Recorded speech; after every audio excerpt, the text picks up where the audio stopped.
बिस्मिल्लाहिर्रहमानिर्रहीम। अस्सलाम वालेकुम डियर स्टूडेंट्स। अमीर हुसैन गाजी एडवोकेट हाई कोर्ट और अलगाजी लॉ अकेडमी शाहदरा लाहौर।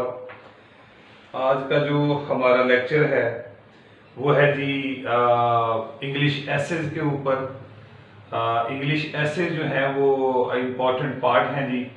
चाहे आप सिविल जज की तैयारी कर रहे हैं या आप एडीपीपी की तैयारी कर रहे हैं, डीडीपीपी है या एएसजे है या इसके साथ साथ एलएलबी पार्ट 1 है या हमारा मैट्रिक है और इंटरमीडिएट या बैचलर डिग्री है, जैसे एसोसिएट डिग्री प्रोग्राम है पाकिस्तान में। तो यहाँ पे इन तमाम एग्जाम के अंदर जो ऐसे है वो बहुत अहम है। तो इन तमाम एग्जाम्स को अगर आप देखें तो यहाँ पे जो नंबरिंग है, मार्क्स हैं आपके वो 20 से 25 हैं और जो वर्ड्स की रिक्वायरमेंट होती है यानी कितने अल्फाज होने चाहिए वो मैक्सिमम जो है वो 450 से 450 के दरमियान होता है। तो ये चूंकि एक शॉर्ट ऐसे होता है तो लिहाजा इस शॉर्ट ऐसे को हमने बेहतरीन अंदाज से आगे जो है वो इसको लिखना होता है। तो ये रिकॉर्ड लेक्चर हम रिकॉर्ड कर चुके हैं कि how to write an outstanding essay, ये हमारा लेक्चर मौजूद है, उसको भी देख लीजिएगा। इसके अलावा हम तमाम जितने भी ऐसे हैं उनके बारे में अपनी वीडियोस अपलोड करते जा रहे हैं। चूंकि ये जो इंग्लिश है ये बच्चों के लिए बहुत ज़्यादा जो है वो प्रॉब्लम क्रिएट कर रही है। इसके अलावा डियर स्टूडेंट्स याद रखिएगा, हम इंशाल्लाह जो है वो बहुत जल्द शॉर्ट स्टोरीज जो हैं जो बार बार स्टूडेंट्स कह रहे हैं शॉर्ट स्टोरीज एलएलबी पार्ट 1 के अंदर जो है न्यू सिलेबस में, वो भी हम जल्द उसके लेक्चर जो हैं वो अपलोड करने वाले हैं। ठीक है जी। तो आज का जो लेक्चर है हमारा वो करप्शन के ऊपर है। करप्शन का जो ऐसे है वो इंतहाई अहम है क्योंकि ये हार्ड टॉपिक है। पाकिस्तान के अंदर जो करप्शन के मामलात हैं वो बहुत ज़्यादा संगीन हैं, सीरियस हैं। तो इस बारे में भी जो है वो पूछा जा सकता है कि करप्शन के ऊपर भी ऐसे लिखें। तो करप्शन के ऊपर जो ऐसे लिखना है उसको मैंने 5 हिस्सों में डिवाइड किया हुआ है। इस तरह आपने ऐसेज को जो है वो लिखना है, क्योंकि ऐसे लिखने के लिए ज़रूरी है कि आप उसकी आउटलाइन तैयार करें। आउटलाइन आपकी बेहतरीन होगी तो आपका ऐसे भी बेहतरीन होगा। इसके साथ साथ अपने ऐसेज के अंदर कम से कम 2 कोटेशन का जो है वो ज़रूर इस्तेमाल किया करें। कोटेशन जो होती हैं वो ऐसे को बेहतरीन बनाती हैं। ठीक है जी। इसके अलावा आपका जो मटेरियल है वो लेटेस्ट होना चाहिए, ये भी बहुत ज़रूरी होता है। तो करप्शन का सबसे पहले हम इंट्रोडक्शन देखेंगे, इंट्रोडक्शन लिखते हैं। उसके बाद उसकी कॉजेज देखेंगे, क्या वजूहात हैं। फिर हम इम्पैक्ट्स या इफेक्ट्स देखेंगे कि करप्शन के पाकिस्तान के ऊपर क्या इम्पैक्ट्स हैं, क्या इफेक्ट्स हैं, क्या इसके डिसएडवांटेजेस हैं। और फिर हाउ टू कर्ब, CURB, कर्ब, यानी इसका सोल्यूशन क्या है, सुजेशन दें कि इसको हम रिफॉर्म कैसे कर सकते हैं, इसको ठीक कैसे कर सकते हैं। और फिर इसकी जो है वो कंक्लूजन देखेंगे। ठीक है जी। लेकिन यहाँ पे याद रखिएगा कि ये बड़ी जो है वो शॉर्ट सी मैंने आउटलाइन दी है। इस शॉर्ट सी आउटलाइन को आपने मजीद बेहतर क्या बनाना है, आउटलाइन को अच्छा कैसे लिखना है, ये तो मैंने सिंपल लिखा है लेकिन इसके अंदर फर्दर चीजें ऐड करनी है। सुनिए गौर से जरा। जब आप कॉजेज लिखेंगे ना तो फिर बताना है 1 2 3 4 5 6 7 जितनी भी कॉजेज लिखनी है उनको यहाँ पे हेडलाइन उसके देनी है, यहाँ पे बताना है। मैंने नहीं लिखा लेकिन आपने ये सारी कॉजेज लिखनी है। वो जो 6 7 8 आप लिखेंगे क्योंकि आपके पास वर्डिंग जो है वो बहुत कम होती है, इसलिए आपने मटेरियल के बारे में एहतियात से रहना है। इसके बाद इम्पैक्ट्स इसके क्या हैं वो भी आपने 7 8 जितने भी आप लिख सकते हैं वो लिखेंगे, यहाँ पे लिखेंगे। और हाउ टू कर्ब या सोल्यूशन, वो जो 7 8 सोल्यूशन आप यहाँ पे लिखेंगे वो भी यहाँ आपने इनको एंटर करना है। मेरी बात आप गौर से सुन चुके हैं। कॉजेज भी लिखनी है यहाँ पे, इम्पैक्ट्स भी लिखने हैं और सोल्यूशन भी लिखने हैं। उसके बाद कंक्लूजन लिखिएगा। ये तफसील शॉर्ट सी जो है वो आपने देनी है। इसको हम कहते हैं बेहतरीन और जो आउटलाइन है। ठीक है जी। तो उस तरह तैयार करनी है जिस तरह मैं आपको बता रहा हूँ। ठीक है जी। तो इंट्रोडक्शन के अंदर क्या लिखना होता है, हम बार बार आपको चीजें बता चुके हैं कि इंट्रोडक्शन जो है लिखना आसान होता है। इंट्रोडक्शन में आपने लिखना होता है कि वो जो टॉपिक है आपका, जैसे करप्शन है तो इसके बारे में कोई कोटेशन ऐड कर सकते हैं, कोटेशन से भी आप अपना ऐसे शुरू कर सकते हैं, या आप करप्शन की डेफिनेशन से भी आप अपना ऐसे जो है वो शुरू कर सकते हैं, इसको डिफाइन करने से, इसका मीनिंग लिखने से। फिर ओवरऑल जो है करप्शन के बारे में जो उसके इफेक्ट्स हैं, कॉजेज हैं, इम्पैक्ट्स हैं, वो आपने बताना है कि जनाब मैं आगे क्या करने जा रहा हूं और अपने ऐसे को मैं कैसे तरतीब देने जा रहा हूं। ठीक है जी, तो वो सारी चीजें यहाँ पे मेंशन करनी है। एक बात बहुत अहम तरीन याद रखिएगा कि जिस तरह आपने पैटर्न बनाया है ना आउटलाइन में, उसी तरह पैटर्न के साथ चलना है। ठीक है जी, और ये नहीं करना कि जो चीज पहले है नंबर 1 पे है उसको आप लास्ट पे लिखें, यानी उसको आप सेकंड पे लिख दें, या सेकंड वाली को पहले जो है वो आप उसका तज़किरा कर दें। ऐसा हरगिज नहीं करना। जिस सीक्वेंस से आपने अपनी आउटलाइन तैयार की है उसी सीक्वेंस से आगे इसको बॉडी ऑफ द एसे में एक्सप्लेन करना है। ठीक हो गया जी। तो इंट्रोडक्शन में मैंने बता दिया है कि आप कोटेशन से करें, आप इसका मीनिंग लिखेंगे, डेफिनेशन लिखेंगे, ओवरऑल इसके बारे में थोड़ा सा व्यू देंगे और बताएंगे कि कॉजेज, इम्पैक्ट्स और सोल्यूशन कैसे हो सकते हैं, मैं क्या आगे करने जा रहा हूं, क्या लिखने जा रहा हूं। ठीक है जी।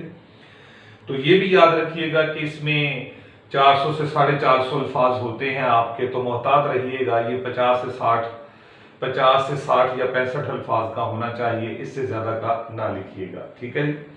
तो डियर स्टूडेंट्स, करप्शन की जो डेफिनेशन है वो मौजूद है जी। अगर आप नैब ऑर्डिनेंस को पढ़ेंगे, नैब ऑर्डिनेंस है हमारे मुल्क के अंदर, नेशनल अकाउंटेबिलिटी ब्यूरो ऑर्डिनेंस है 1999 का, उसकी सेक्शन 9 है, सेक्शन 9 है, वो भी करप्शन को और करप्ट प्रैक्टिसेस को डिफाइन करती है।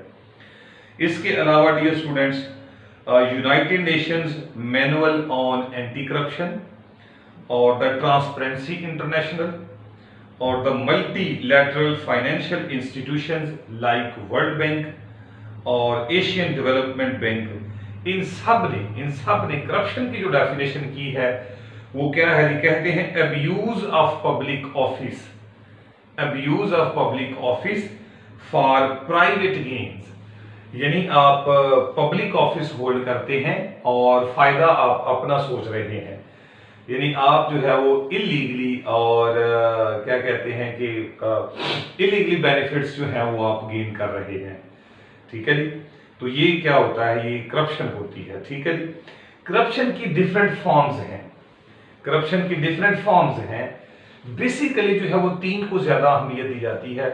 पहली है फाइनेंशियल एंड पॉलिटिकल करप्शन, और दूसरी है नेपोटिज्म, नेपोटिज्म यानी अकरबा परवरी, अपनों को नवाजना, और तीसरी जो बात वहां पे लिखी हुई है वो कहते हैं जी कि ये वाला जो करप्शन है, तीसरा एलिमेंट इसके अंदर उन्होंने ऐड किया हुआ है अब्यूज ऑफ पावर्स या misuse of power.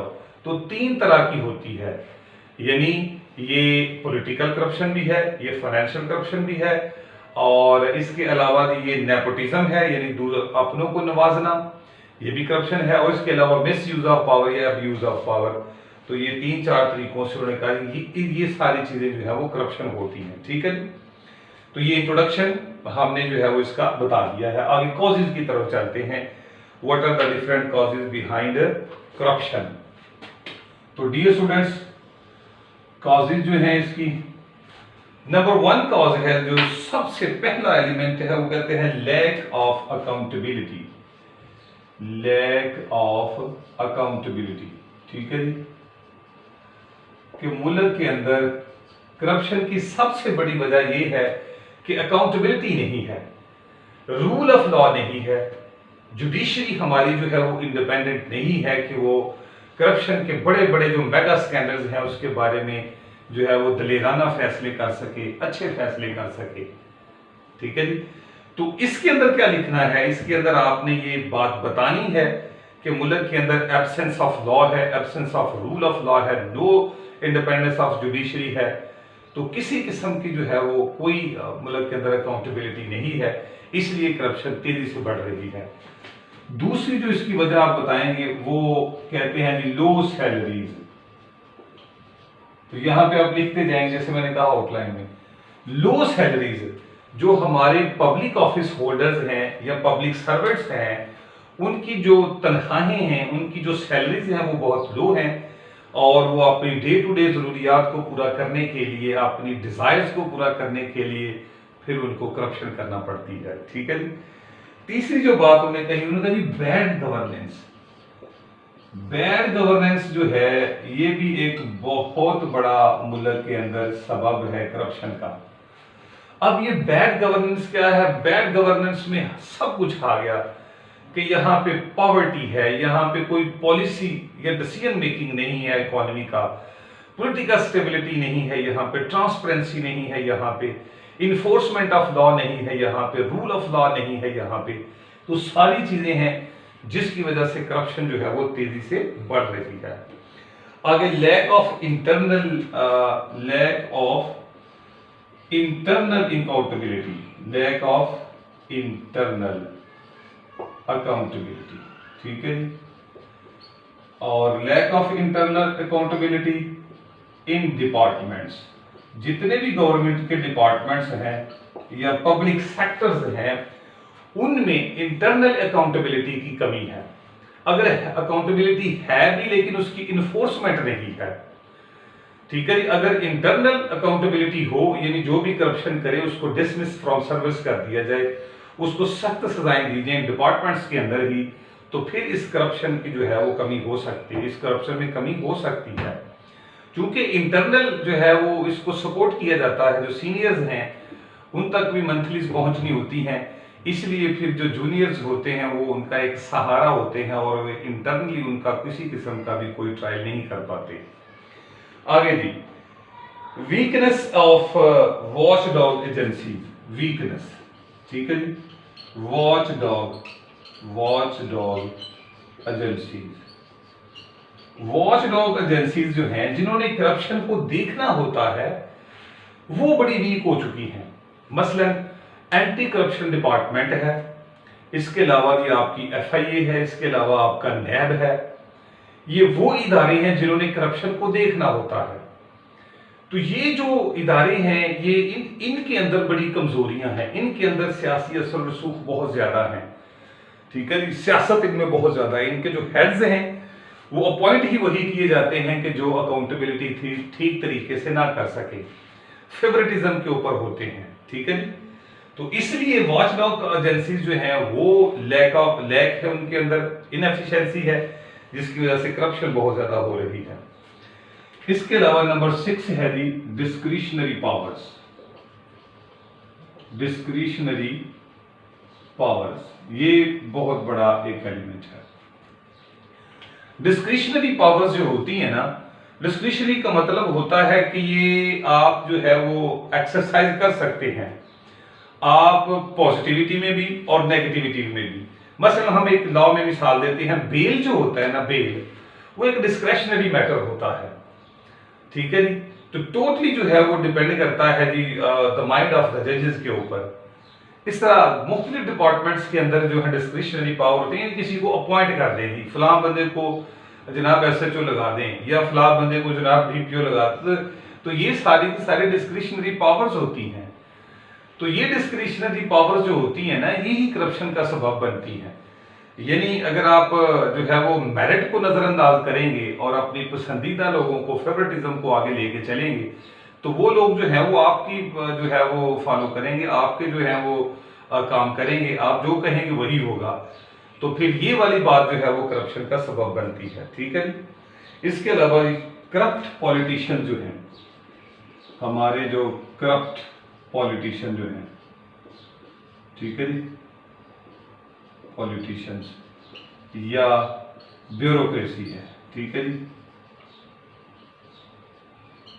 Bureaucracy, corrupt politicians and corrupt inefficient bureaucracy या करप्ट ब्यूरोक्रेसी। ठीक है जी।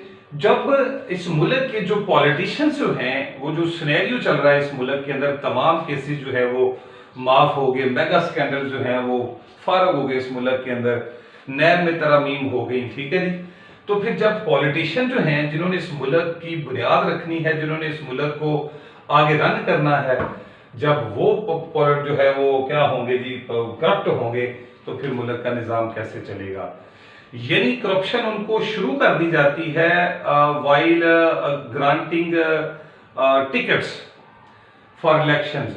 तो टिकट्स के ऊपर ही उनके मामला करप्शन के ऊपर चले जाते हैं। हाई उनको कॉस्टली पे करना पड़ता है टिकट हासिल करने के लिए। जब वो इतना ज्यादा पे करेंगे, इतने ज्यादा अखराजात हो जाते हैं, तो फिर वो भी करप्ट ही होंगे। ब्यूरोक्रेसी भी जो है वो करप्ट है, ठीक है जी। क्यों? किसी को भी अगर आपने जो है वो मुल्क के अंदर कोई हाई प्रोफाइल जो है वो जॉब के ऊपर लेके जाना है, हाई प्रोफाइल पोजीशन के ऊपर लेके जाना है, तो फिर उसने जो हाई प्रोफाइल पोजीशन के ऊपर जो पे करना है, तो फिर उस पे को उसने पे बैक भी करना है। तो फिर उस पे बैक के ऊपर जो भी कुछ उसको करना पड़ेगा, जो उसने पोजीशन को हासिल करने के लिए दिया है, तो फिर उसने गेन भी करना होता है। तो इस तरह जो करप्ट पॉलिटिशियंस हैं या करप्ट ब्यूरोक्रेसी है, ये बहुत बड़ा जो है वो हमारे मुल्क के अंदर एक सबब है करप्शन का। इसके बाद है जी फ्लॉड लेजिस्लेशन, ठीक है जी। लेजिस्लेशन, फजूल किस्म की लेजिस्लेशन बहुत ज्यादा है। जैसे आपको पता है कि करंट सिनेरियो के अंदर जो नैब ऑर्डिनेंस है उसकी तो शक्ल ही बिगाड़ के रख दी है, ठीक है जी।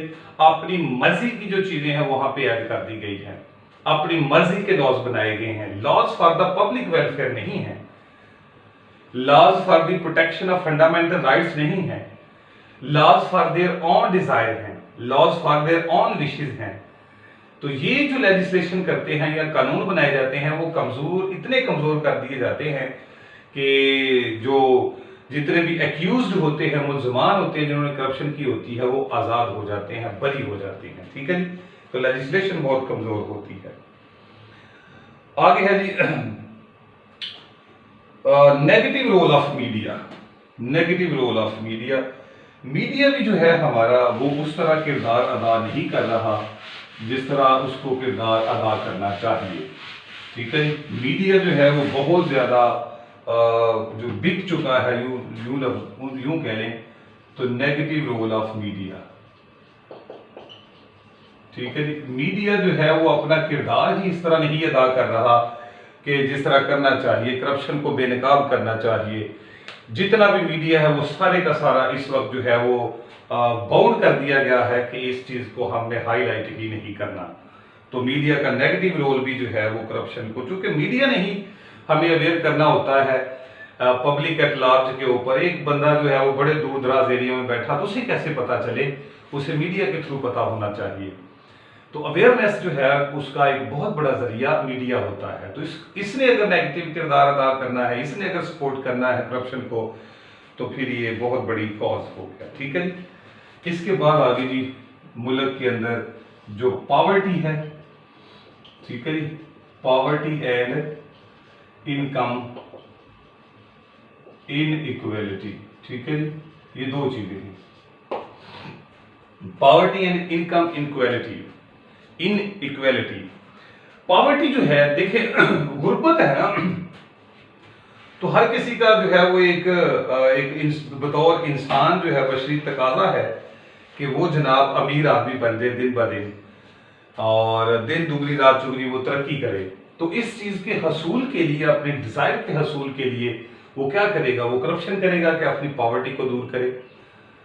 और इसी तरह इनकम इनइक्वालिटी, एक बंदा जो है उसको आप जो है वो सोर्सेज वो प्रोवाइड नहीं कर रहे कि वो तरक्की कर सके, और एक साइड जो है वो मुसलसल उसको सोर्सेज प्रोवाइड किए जा रहे हैं कि वो अपनी इनकम जो है वो बेहतर से बेहतर कर रहा है। तो इनकम के जो जराए हैं वो आपने इक्वल और इनइक्वल किए हुए हैं, जिसकी वजह से जो है वो पॉवर्टी जो है वो करप्शन हो रही है। और इसके बावजूद पॉलिटिकल इंस्टेबिलिटी, मुल्क के अंदर जो है वो पॉलिटिकल इंस्टेबिलिटी है। इंस्टेबिलिटी हमारे मुल्क के अंदर है जी, पॉलिटिकल इंस्टेबिलिटी है, बहुत ज्यादा सियासी मामला बिगड़े हुए हैं। तो देखिए जो सियासी स्टेबिलिटी है ना, वही इसका काम लेके आती है इकोनॉमी में। यानी सियासी स्टेबिलिटी होगी, सियासत जो है वो अच्छे तरीके से चलेगी तो इकोनॉमी अच्छे तरीके से चलेगी। इकोनॉमी बेहतर होगी तो सबकी जो लिविंग स्टाइल है वो बेटर होगा। सबका लिविंग स्टाइल बेटर होगा तो सब्र तहम्मुल से काम लिया जाएगा और करप्शन से नफरत की जाएगी। इस तरह मुल्क के अंदर पॉलिटिकल स्टेबिलिटी का होना बड़ा जरूरी है। अगर पॉलिटिकल इंस्टेबिलिटी रही तो फिर ये जिस तरह ये है कि फलां की हुकूमत गिरा दे, फलां आ जाए, फलां को मुसल्लत कर दे, फलां को निकाल दें, तो ये चीजें जो हैं वो अपील करती हैं करप्शन की तरफ कि देखें वो ऐसा कर रहे हैं तो हम भी ऐसा करेंगे। ठीक है जी। इसके अलावा greed of money, greed of money and desires,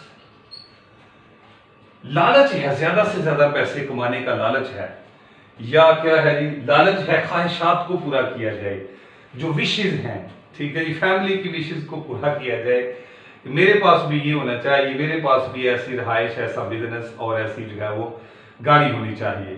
तो ये जो डिजायर्स हैं, इलीगल डिजायर जो हैं, ये करप्शन के ऊपर मजबूर करती हैं। इसके अलावा influential persons, influential persons, mafia, ठीक है जी, माफिया मुल्क का जो माफिया, चीनी का माफिया, आटे का माफिया, ठीक है जी, तेल का माफिया, हर किस्म का माफिया, कब्जा माफिया, तो ये वो लोग हैं जो कि जो है वो जो हमारे मुल्क की पॉलिटिक्स है उसको डिसाइड करने में बड़ा रोल प्ले करते हैं। ये नहीं चाहते कि ऊपर जो है कोई ईमानदार बंदा बैठा हो जो करप्शन को जो है वो टैकल करे, करप्शन को ठीक करे। तो ये माफिया बहुत ज्यादा अपने इन्वेस्टमेंट करता है कि सेटअप वो आए जो इनके करप्ट मामला को कंट्रोल करे। ठीक है जी। इसका ये लैक ऑफ ट्रांसपेरेंसी है, लैक ऑफ ट्रांसपेरेंसी, शफाफियत नहीं है। ठीक है जी, शफाफियत नहीं है, मेरिट पे लोगों को नहीं रखा जा रहा, वो लोग रखे जा रहे हैं जो कि मेरिट के ऊपर पूरा नहीं आ रहे। तो ट्रांसपेरेंसी नहीं है, शफाफियत नहीं है, जिस वजह से लोग करप्शन के ऊपर मजबूर होते हैं। ये मैंने 14 के करीब आपको डियर स्टूडेंट्स कॉजेज बता दी। ठीक है जी। ये इतनी ज्यादा कॉजेज मैंने इसलिए बताई हैं कि आपके पास ज्यादा से ज्यादा मटीरियल हो, आपने जो है वो अपना टाइम देखते हुए, टाइम को मैनेज करते हुए आगे बढ़ना है। ये बात याद रख लीजिएगा। उतनी ही कॉजेज लिखनी है, आगे इनका सोल्यूशन भी बताना है, इंपैक्ट्स भी बताने हैं। तो मैं 14 मैंने कॉजेज बताई हैं, तो आपने जो है वो देख लेना है कि टाइम कितना है हमारे पास। आप 5 लिख सकते हैं, 7 लिख सकते हैं, कितने लिख सकते हैं। ज्यादा बताने का मतलब ये है कि आप चॉइस कर सके इसके अंदर। आगे चलते हैं इफेक्ट्स के ऊपर या इंपैक्ट्स के ऊपर कि करप्शन तो हो गई, अब इसके असरात क्या हुए मुल्क के ऊपर। पहला असरात है जी इम्पेडिमेंट। पहला असर क्या होगा वो है जी impediment on way of FDI। Corruption अगर होगी, FDI होता है फॉरेन डायरेक्ट इन्वेस्टमेंट। अगर करप्शन जो है होगी मुल्क के अंदर, तो जो बाहर से ओवरसीज पाकिस्तानी हैं या बाहर की जो कंपनीज हैं या बाहर के जो कारोबार करने वाले लोग हैं, वो पाकिस्तान के अंदर अपनी इन्वेस्टमेंट नहीं लगाएंगे। वो ये समझेंगे कि यहाँ पे करप्शन और करप्ट एलिमेंट्स बहुत ज्यादा हैं, लिहाजा ट्रांसपेरेंसी कोई नहीं है, रूल ऑफ लॉ कोई नहीं है, लिहाजा हम अपनी इन्वेस्टमेंट जो है वो पाकिस्तान जैसे मुल्क में नहीं करेंगे। ठीक है जी।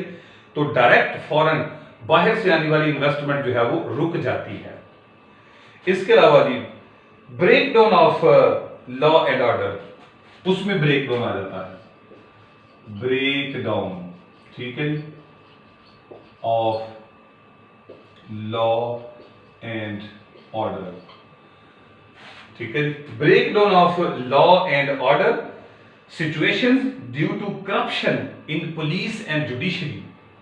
पूरी बात सुन लीजिएगा। Breakdown of law and order situations due to corruption in police and judicial system. Police और जुडिशियल सिस्टम इफेक्ट्स ये हुआ कि अगर पुलिस और जुडिशियल सिस्टम में आपकी करप्शन जो है वो बहुत ज्यादा होगी, जो कि है, तो फिर मुल्क के अंदर जो लॉ एंड ऑर्डर की सिचुएशन है ना वो खत्म हो जाएगी। हर कोई जो है वो इदारे के ऊपर जब एतमाद ही नहीं करेगा, ना पुलिस के ऊपर ना जुडिशरी के ऊपर, तो फिर ये मुल्क के अंदर जो है वो क्या होगा, मुल्क के अंदर एक खौफ की फिजा तारी होगी, मुल्क के अंदर एक इनसिक्योरिटी होगी, मुल्क के अंदर एक ब्रेकडाउन जैसी सूरत हाल पैदा हो जाएगी। और फिर ये असरात जो है वो सब तक पहुंचेंगे कि जब इदारे कर रहे हैं तो फिर हमें भी जो है वो ये चीज करनी चाहिए। दूसरा इफेक्ट ये है। तीसरा, serious below on social fabric, serious below on social fabric and working environment, working environment. Corruption जो होता है ना, ये सीधा सीधा एक थप्पड़ है, एक तमाचा है, एक मुक्का है। किसके ऊपर? सोशल फैब्रिक के ऊपर, जो हमारी समाजी मामलात हैं उनके ऊपर। ठीक है जी। यानी हम अगर करप्शन हो रही है तो फिर तमाम जो सोसाइटी एट लार्ज है या पब्लिक एट लार्ज है वो उस चीज के अंदर इन्वॉल्व हो जाएगी। तो जो सोसाइटी की नॉर्म्स हैं, जो वैल्यूज हैं बतौर मुसलमान, वो वैल्यूज हमारी खत्म हो जाएंगी। ठीक है जी। और फिर क्या होगा? जो वर्किंग एनवायरनमेंट होगा वो बैडली इफेक्ट होगा। वर्किंग एनवायरनमेंट क्या है कि फिर हर कोई ये कोशिश करेगा कि वो करप्शन करे। अब हमने बता दिया है कि करप्शन क्या होती है। आपने किसी को जो है वो फेवर कर दिया, ये भी करप्शन है। आपने पावर का गलत इस्तेमाल किया, ये भी है। आपने पैसे लिए, ये भी है। तो फिर क्या हुआ कि सीरियस ब्लो, ये थप्पड़ है हमारे मुआशरे के ऊपर और हमारी वर्किंग एनवायरनमेंट के ऊपर। इसके बाद ये चौथी जो बात हुई, उन्होंने कहा जी इकोनॉमिक क्राइसिस आता है, इकोनॉमिक क्राइसिस होते हैं इससे। ठीक है। अगर करप्शन होगी, असर ये होगा कि इकोनॉमिक क्राइसिस आएगा मुल्क के अंदर। अब इकोनॉमिक क्राइसिस में सुनते जाएं। नंबर 1, इन्फ्लेशन रेट जो है वो इंक्रीज होगा, महंगाई होगी। ठीक है जी। प्राइसेस जो हैं वो राइज होंगी। वो पेट्रोलियम की प्राइसेस हैं, वो बेसिक नीड्स की प्राइसेस हैं, जो बेसिक नीड्स हैं हमारी, जैसे रोटी, कपड़ा और मकान वगैरह। फिर इसके बाद क्या होगा कि डिस्करेज किया जाएगा इन्वेस्टमेंट को, कोई इन्वेस्टमेंट नहीं करेगा पाकिस्तान के अंदर। इसके अलावा फिर क्या होगा? Increase cost of business, increase cost of business. फिर करप्शन की वजह से जो बिजनेसेस हैं हमारे मुल्क के अंदर, उनमें क्या होगा जी? उन बिजनेसेस के अंदर क्या होगा? कॉस्ट जो है वो बहुत ज्यादा होगी उनके ऊपर, क्योंकि पैसा जो है वो सारे का सारा इलीगल पर्पसेस की तरफ चला जाएगा, खा लिया जाएगा। तो फिर डेफिनेटली जो है वो ज्यादा से ज्यादा पैसे वहां पे इन्वेस्ट करने पड़ेंगे। इसके अलावा जी reduction in tax payments. Corruption होगी तो टैक्स के जो हम सालाना जो एक तखमीना लगाते हैं कितना टैक्स इकट्ठा करना है, वो टैक्स भी इकट्ठा नहीं होगा। ठीक है जी। यानी हमारे एक्सपेंडिचर बढ़ते जाएंगे और हमारी जो इनकम है वो कुछ नहीं होगी। इसके अलावा जी increase budgetary pressure on government, increase budgetary pressure, यानी बजट के मामलात में गवर्नमेंट को फिर बजट जो है वो ज्यादा करना पड़ेगा। ठीक है जी। फर्ज करें कि किसी काम के ऊपर कोई मंसूबा शुरू किया, उसके ऊपर 2 करोड़ की लागत है, करप्शन हो गई है, तो अब वो क्या कहते हैं कि जी 1.5 करोड़ जो है खा लिया, 50 लाख बाकी रह गया है। तो फिर गवर्नमेंट को क्या करना पड़ता है कि मजीद उसके ऊपर जो है वो पैसे देने पड़ते हैं, ग्रांट्स जारी करनी पड़ती हैं।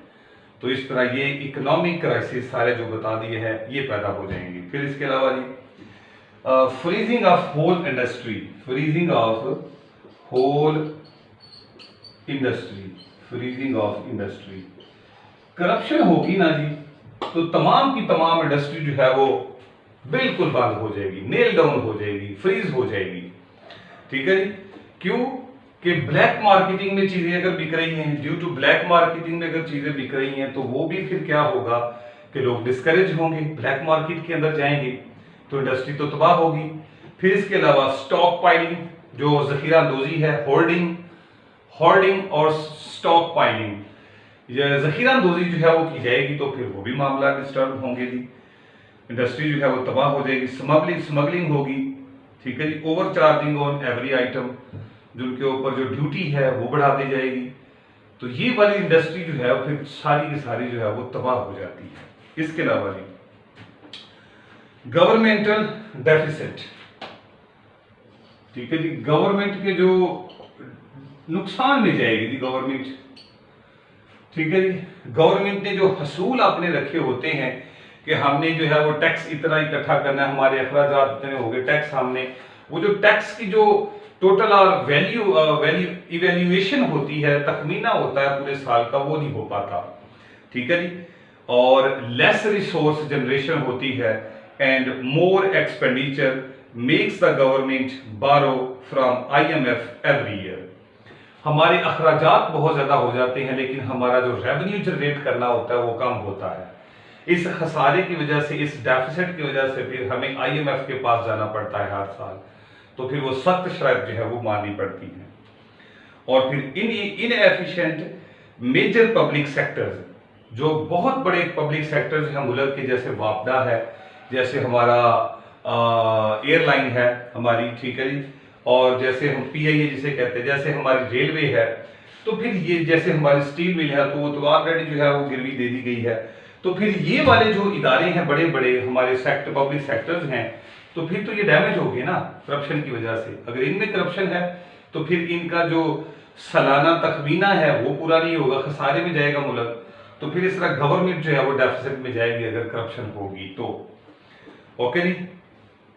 और आगे क्या है, करप्शन इन एजुकेशन की अगर हम बात करते हैं, ठीक है जी, कि एजुकेशन के अंदर भी जो है करप्शन क्या करती है। एजुकेशन के अंदर करप्शन होगी तो फिर क्या होगा, नंबर 1 फैसिलिटीज नहीं होंगी, स्कूल कॉलेजेस और यूनिवर्सिटीज के अंदर फैसिलिटीज नहीं होंगी, हमारी जो लैब्स हैं वो इतनी ज्यादा इक्विप्ड नहीं होंगी, हमारी लाइब्रेरी इतनी ज्यादा अपडेटेड नहीं होंगी, हमारे जो टीचर्स हैं, उस्ताद हैं, वो अगर मेरिट पे नहीं आएंगे तो फिर अकरबा परवीन नेपोटिज्म से आएंगे तो फिर वो तालीमी निज़ाम जो है वो बेड़ा गर्क होकर रह जाएगा। ठीक है, तो बेसिक फैसिलिटीज जो हैं वो नहीं प्रोवाइड होंगी और मेरिट पे ऊपर अच्छे उस्ताद नहीं आएंगे। ठीक है जी। तो फेक डिग्रीज के ऊपर आपको पता है वो भी एक करप्शन ही है, फेक डिग्री लेके लोग प्रोफेसर लग गए ये वो। फिर टेक्स्ट बुक्स जो है वो टेक्स्ट बुक्स वो भी अगर करप्शन हो रही है तो वक्त पे जो है वो टेक्स्ट बुक्स जो है वो अवेलेबल नहीं होती। और बहुत सारे जो हमारे उस्ताद हैं वो इसी करप्शन की वजह से, मेरिट ना होने की वजह से वो मुल्क से जा चुके हैं। तो ये सारे एजुकेशनल इफेक्ट्स हैं हमारे। ठीक हो गया जी। इसके अलावा जी fundamental rights, violation of fundamental rights, violation of fundamental rights. जो फंडामेंटल राइट्स हैं जो कि आइन में दिए हुए हैं, कॉन्स्टिट्यूशन ऑफ पाकिस्तान में 1973 में दिए हुए हैं, वो फंडामेंटल राइट्स हम तक नहीं पहुंचेंगे। यानी करप्शन ही हो रही है तो फिर ना हमें जो है वो हेल्थ केयर हो रही है, ना हमें कोई एजुकेशन हो रही है और ना ही हमारी सिक्योरिटी अच्छे तरीके से हो रही है। यानी चीजें इक्विप्ड नहीं किया गया आर्म जो फोर्सेस हैं हमारी। इसके अलावा हमें बिजनेस करने के ऊपर हमारे बहुत ज्यादा मामला, टैक्स बढ़ गए हैं। तो फिर ये क्या हो गया कि हमारे फंडामेंटल राइट्स जो है वो वायलेट हो गए। करप्शन हमारे फंडामेंटल राइट्स को वायलेट करती है।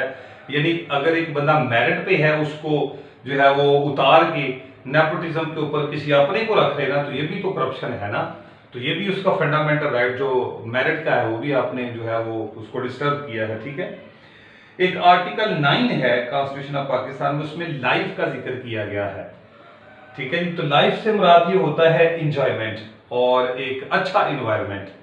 तो अच्छा इन्वायरमेंट उसी सूरत में होगा, जिंदगी गुजारने का लाइफस्टाइल उसी सूरत में अच्छा होगा जब हमारे पास क्या होगा जी, करप्शन हमारे पास नहीं होगी। उसके बाद है जी reduce in collection of revenue, reduction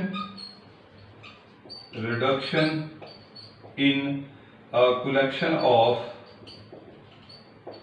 revenue. जब करप्शन बहुत ज्यादा होगी तो फिर जो हम सालाना रेवेन्यू अपना इकट्ठा करते हैं या सालाना टैक्स इकट्ठा करते हैं, फर्ज करें किसी के ऊपर टैक्स वाजिबुल अदा है 10 लाख रुपया, तो करप्शन होगी, उन्होंने कहा नहीं जी ठीक है आप 2-3 लाख दे दें तो इट्स ओके। ठीक है जी।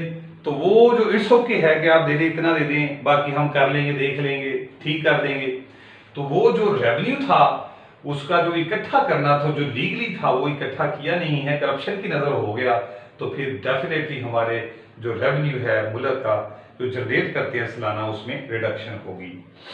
ठीक है जी। फिर इसके बाद है जी नंबर 10, वो है लोअरिंग ट्रस्ट, कि लोग जो हैं फिर वो ट्रस्ट नहीं करेंगे। ठीक है जी। लोग इदारों के ऊपर अपना ट्रस्ट जो है वो छोड़ देंगे और फिर अपने फैसले को खुद करने की कोशिश करेंगे। ठीक है जी। तो लोअरिंग ट्रस्ट की बात होगी। और इदारे जो मेन इदारे हैं, पुलिस है, हमारी जुडिशरी है, हमारी नैब है, हमारी FIA है, ये वो इदारे थे जिन्होंने मामला को ठीक करना है। अब ये ही करप्शन के अंदर बुरी तरह इन्वॉल्व हो चुके हैं, लोगों के इनके बारे में अवेयरनेस आ चुकी है, तो फिर ट्रस्ट नहीं होगा। बतौर मुसलमान जो हैं वो हम किसी के ऊपर फिर बिलीव नहीं करेंगे, और ये वाली सिचुएशन बैड गवर्नेंस में जाती है, ये वाली सिचुएशन जो है वो इंस्टेबिलिटी की तरफ जाती है, इससे फिर बहुत ज्यादा नुकसान होने का अंदेशा होता है। ठीक है जी। और फिर इसके बाद जी poor public infrastructure, poor public infrastructure, ठीक है, यानी हॉस्पिटल जो है वो हमारे, उनका बुरा हाल हो जाएगा, हमारी जो स्कूल्स हैं और हमारे जो कॉलेजेस हैं, हमारी जो ट्रांसपोर्ट सिस्टम है, हमारी जो खेलें हैं, ये सारे का सारा तबाह हो जाएगा जब करप्शन होगी। तो इंफ्रास्ट्रक्चर जो है वो हमारा पुअर हो जाएगा, इंफ्रास्ट्रक्चर हमारा खराब हो जाएगा। ठीक है जी। तो इंफ्रास्ट्रक्चर खराब हो गया तो बेसिकली बैड गवर्नेंस होगी, तो बाकी सारे मामला फारग हो। ठीक है जी। इसके बाद राइज इन इन्फ्लेशन होगा और कीमतें जो हैं वो हमारी बढ़ जाएंगी। इन्फ्लेशन रेट जो है मुल्क के अंदर, महंगाई जो है वो बढ़ती जाएगी, करप्शन होती जाएगी तो महंगाई बढ़ती जाएगी, पैसा जो है वो कहीं और खर्च होता जाएगा। ठीक हो गया जी। इसके अलावा जी फिर हम क्या करेंगे, असरात एक होंगे जी कि हम एक्सेप्ट करेंगे किसको जी, IMF लोन्स फ्रॉम IMF से फिर हम लोन जो है ना वो लेंगे। ठीक है। करप्शन होगी, बहुत ज्यादा पैसा जो है वो हमारा किसी और मामला के ऊपर जाएगा, या जैसे मैंने कह दिया है कि बजट को इंक्रीज करना पड़ता है, करप्शन की वजह से इदारे खराब हो जाते हैं, अपना काम जो है वो ठीक तरीके से नहीं कर पाते। हमें फिर अल्टीमेटली जो है वो अपने तमाम नुकसानात, अपने तमाम डेफिसिट को, हमारा जो सालाना तखमीना होता है कितने पैसे इकट्ठे करने हैं वो होते नहीं है, लॉस की तरफ जाता है मुल्क, फिर हमें कर्जे लेने पड़ते हैं। ठीक है। तो ये करप्शन की वजह से सारा कुछ हो रहा है डियर स्टूडेंट्स। और फिर एक और बात की, पार्टी टिकट्स, पार्टी टिकट्स जो है वो इलीगली सोल्ड किए जाते हैं, ये एंड बॉट या खरीदे जाते हैं। करप्शन का एक इफेक्ट ये होगा, अगर आपने पैसे देके टिकट लिया है ना, तो फिर हमारा पॉलिटिकल सिस्टम सारे का सारा जनाब जो जमीन बोस हो गया। वो जो पैसे उसने दिए हैं उसका फिर इफेक्ट्स क्या होगा कि वो आगे करप्ट प्रैक्टिसेस की तरफ जाएगा। ठीक है जी। और फिर इलीगैलिटी की तरफ जाएगा, वो अपने जो पैसे हैं उनको पूरे करने की कोशिश करेगा। तो ये इम्पैक्ट से 13-14 जो मैंने बता दिए हैं, तो आपने उतने चूज करने हैं जितने जरूरी हैं। ठीक है जी।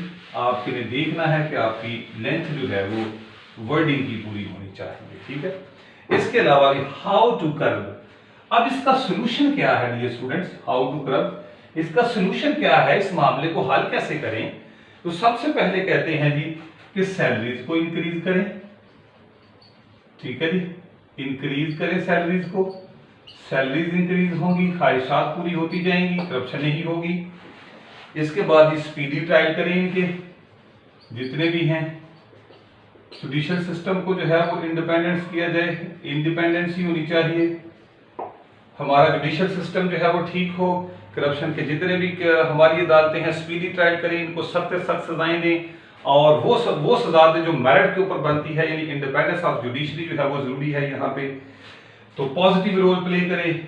ठीक है जी। पॉजिटिव रोल किसको प्ले करना चाहिए, जितनी भी हमारी जो है वो नैब है उसको, जितनी भी एजेंसी है, हमारी FIA है, हमारी पुलिस है, ETC वगैरह वगैरह, इनको, और हमारी जो एंटी करप्शन डिपार्टमेंट है उनको पॉजिटिव रोल प्ले करना चाहिए, यानी उनको हद्दुल इम्कान कोशिश करनी चाहिए कि इन करप्ट जो अनासर हैं इनको हम पकड़ें और इनको जो है वो इनके मामला पाया तकमील तक पहुंचाएं। इसके बाद जी पुलिस रिफॉर्म्स लेके आए, वो कहते हैं पुलिस जो है वो हमारा बहुत बड़ा एक डिपार्टमेंट है और डे टू डे इसी से मामला पड़ते हैं, क्योंकि मुल्क के अंदर अगर अदल नहीं है तो फिर मुल्क जो है वो टोटली कोलैप्स्ड है। तो पुलिस में रिफॉर्म्स की जाएं, यानी सैलरीज बढ़ाई जाएं, इनको फैसिलिटेट किया जाए, मेडिकल की फैसिलिटीज दी जाए, ट्रांसपोर्ट की फैसिलिटी दी जाए, और खाने पीने में जो है उनको सब्सिडीज दी जाए, ताकि जो है वो इनका खर्चा कम से कम हो और अपनी इनकम जो है वो अपनी बेहतर कर सके। इफेक्टिव अकाउंटेबिलिटी कोर्ट्स, अफेक्टिव होनी चाहिए, अफेक्टिव अकाउंटेबिलिटी, ठीक है जी, कोर्ट्स। जितनी भी एहतसाब की अदालतें हैं, जैसे नैब की अदालतें हैं, जितनी भी एहतसाब की अदालतें हैं मुल्क के अंदर, वो क्या करे, वो अपना अफेक्टिवली काम करे। उसकी जो प्रोसिक्यूशन डिपार्टमेंट है वो अपने केस को जबरदस्त तरीके से प्रिपेयर करे और कोशिश करे कि जल्द अज जल्द जो है वो ट्रायल हो, और कोशिश करे कि जो करप्शन के अंदर मुलव्वस लोग हैं उनको सजा दी जाए, सजा दिलवाई जाए, अच्छा केस प्रिपेयर करे। और फ्रीडम होनी चाहिए जी किसकी, वो कहते हैं जी फ्रीडम होनी चाहिए मीडिया की, मीडिया आज़ाद होना चाहिए, फ्रीडम होनी चाहिए जुडिशरी की, आज़ादाना फैसले कर सकें। तो इस वक्त जो सिनेरियो है मुल्क के अंदर, आप बड़ी अच्छी तरह से मेरी बात को समझ रहे हैं कि कोई फ्रीडम नहीं है, ना मीडिया की ना जुडिशरी की, फैसले मनपसंद के हैं। उसके बाद पब्लिक पार्टिसिपेशन एंड अवेयरनेस, ये बड़ी अहम चीज है। पार्टिसिपेशन होनी चाहिए किसकी, पब्लिक की, और उसको अवेयर होना चाहिए, ये बड़ा जरूरी है, ठीक है जी, कि पब्लिक जो है वो एट लार्ज उनको बताया जाए कि व्हाट इज करप्शन, करप्शन है क्या, उनको बताया जाए कि करप्शन, जो आप किसी को ये पैसे देते हैं कि ये हमें जनाब ये काम कर दिया जाए, करप्शन करते हैं, तो उसको हल उनको बताया जाए कि भाई ऐसे नहीं, आप सीनियर्स के पास जाएं, आप अदालतों में आए, इस तरीके से आपके काम अच्छे तरीके से हो सकते हैं।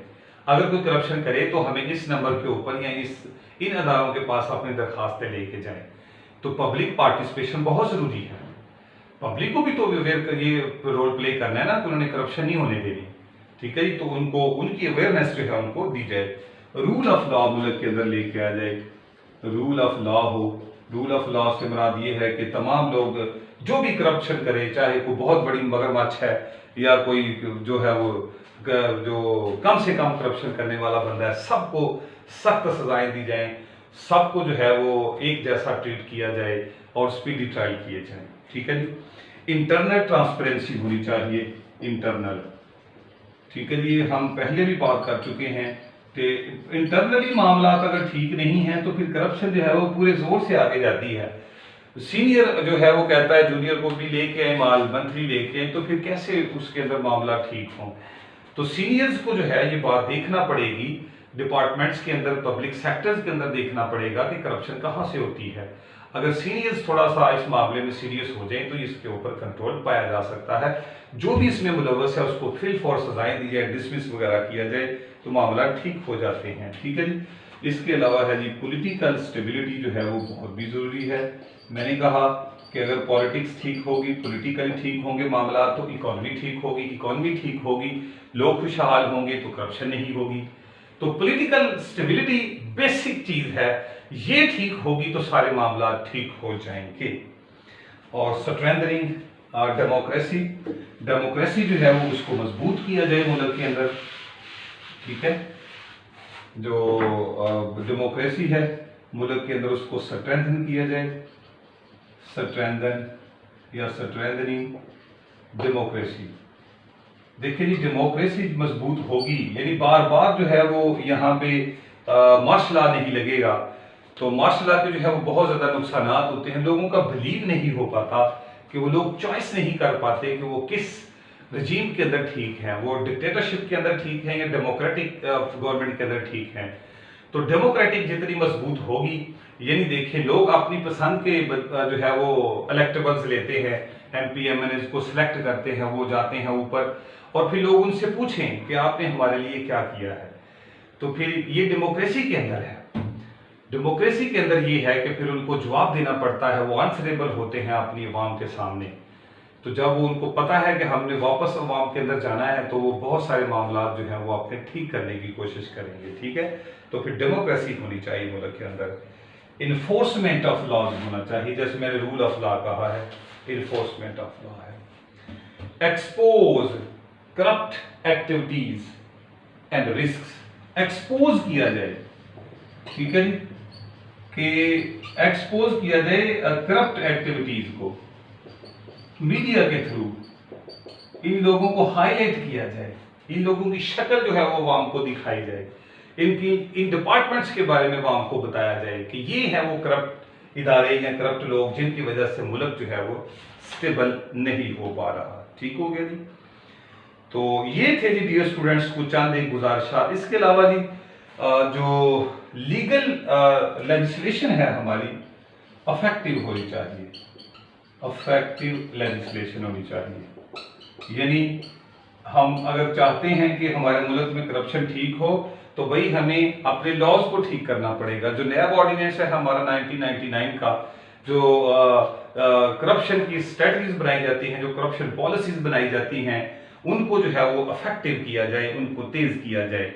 और प्रिवेंशन ऑफ करप्शन एक्ट 1947 इसके ऊपर अमल दरामद किया जाए, इसको भी जो है वो रिफॉर्म किया जाए। तो जो भी लीगल फ्रेमवर्क है या हमारे पास जो लेजिस्लेशन है वो इंतहाई स्ट्रॉन्ग होनी चाहिए। ठीक है जी। ये डियर स्टूडेंट थे how to curb the solution of the corruption. इसके बाद कंक्लूजन आ जाता है। कंक्लूजन जो है वो बेसिकली हम बार बार आपको कह चुके हैं कि कंक्लूजन आपकी अपनी राय होती है उस टॉपिक के बारे में। ठीक है जी। तो आपने बताना होता है अपनी राय के अंदर ये चीजें, इस सारे सिनेरियो को अपने अल्फाज में भी बयान करें, अपनी भी वहां पे ओपिनियन दें। ये कंक्लूजन होता है। 30 से 40 वर्ड के ऊपर इसको रख लें।